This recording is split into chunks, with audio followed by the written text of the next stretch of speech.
कुंदापूर जवळच्या उंबराच्या वाडीत शिवानी राहायची. 8-9 वर्षाची शिवानी होती भारी चतुर.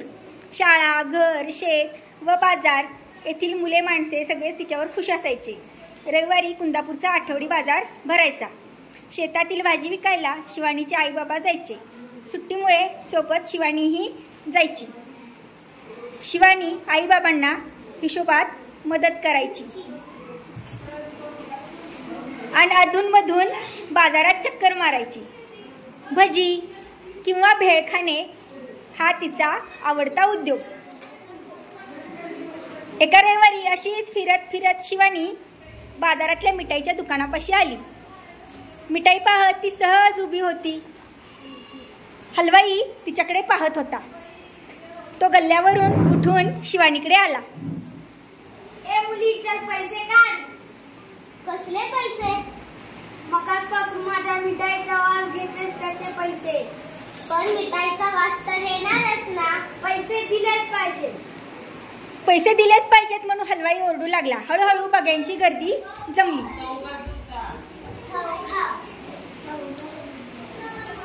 हा, काय माणूस आहे हा? काहीतरी विचित्र वागतो. शिवानीला काहीतरी सुचले. थांबा, मी पैसे आणते. असे म्हणून गर्दीतून वाट काढत ती आई बाबांकडे निघाली. आई, भाजी विकून मिळालेल्या चिल्लर पैशांची थैली दे ग मला. काय झाले? ती एक गंमत आहे, तू पण चल. चिल्लर पैशांची पिशवी घेऊन दोघी निघाल्या.